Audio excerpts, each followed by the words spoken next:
നമ്മുടെ question paper സീരീസിൻ്റെ 85th question ഇവിടെ ഉള്ളത്. ക്വസ്റ്റ്യൻ വായിക്കാം.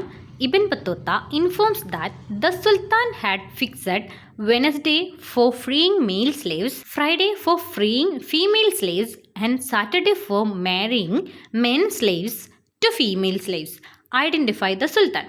അതായത് ഇബൻ ബത്തൂത്തയുടെ റൈറ്റിങ്ങിൽ പറഞ്ഞിട്ടുണ്ട് ഏതോ ഒരു സുൽത്താനേറ്റ് പീരീഡിലെ ഏതോ ഒരു സുൽത്താൻ വെനസ്ഡേയ്സിൽ മെയിൽ സ്ലേവ്സിനെയും ഫ്രൈഡേയ്സിൽ ഫീമെയിൽ സ്ലേവ്സിനെയും ഫ്രീ ചെയ്യാറുണ്ടായിരുന്നു എന്നും സാറ്റർഡേയ്സിൽ ഈ ഫീമെയിൽ സ്ലേവ്സിനും മെയിൽ സ്ലേവ്സിനും പരസ്പരം വിവാഹം ചെയ്യാനുള്ള അനുമതി ഉണ്ടായിരുന്നു എന്നും ഒക്കെ വിവരിച്ചിട്ടുണ്ട്.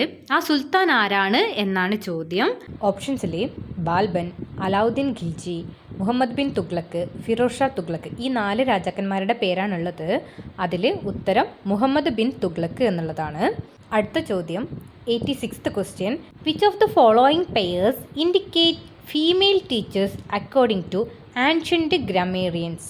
അതായത് ആൻഷ്യൻ്റ് ഗ്രമേറിയൻസിൻ്റെ കൂട്ടത്തിൽ പൗരാണിക കാലഘട്ടത്തിലെ വൈയാകരണന്മാർ അഥവാ വ്യാകരണ പണ്ഡിതന്മാരായിട്ടുള്ള സ്ത്രീ അധ്യാപകരെ വിളിച്ചിരുന്ന പേര് ഏതൊക്കെയാണ് എന്നാണ് ചോദ്യം. ഒന്നുകൂടി പറയാം. പണ്ടുകാലത്ത് ഉണ്ടായിരുന്ന വ്യാകരണം പഠിച്ച് ഗ്രമേറിയൻ ടീച്ചേഴ്സായിട്ടുള്ള സ്ത്രീകളെ അഭിസംബോധന ചെയ്യാൻ ഉപയോഗിച്ചിരുന്ന പേര് എന്താണ് എന്നാണ് ചോദ്യം. അവിടെ ഓപ്ഷൻസ് ആയിട്ട് ആചാര്യ ആൻഡ് ആചാര്യണി, ആചാര്യണി ആൻഡ് ഉപാധ്യായിനി, ഉപാധ്യായ ആൻഡ് ഉപാധ്യായിനി, ആചാര്യ ആൻഡ് ഉപാധ്യായ എന്നൊക്കെ കാണാം. മലയാളത്തിൽ പറയുമ്പം അവിടെയുള്ള പേരിൻ്റെ അറ്റത്ത് നീ എന്നൊക്കെ ഉള്ളത് വെച്ചിട്ട് ഒരു ഗസ് വർക്ക് നടത്താം എന്ന് വെച്ചാൽ ഈ ഉത്തരം ശരിയാവില്ല. ആചാര്യ ആൻഡ് ഉപാധ്യായ എന്നുള്ള ഓപ്ഷൻ ഡി ആണ് അതിൻ്റെ ആൻസർ ആയിട്ടുള്ളത്. നെക്സ്റ്റ് സ്ലൈഡിൽ 85th ക്വസ്റ്റ്യൻ്റെയും 86th ക്വസ്റ്റ്യൻ്റെയും ആൻസേഴ്സ് അവിടെ നിങ്ങൾക്ക് കാണാൻ പറ്റും.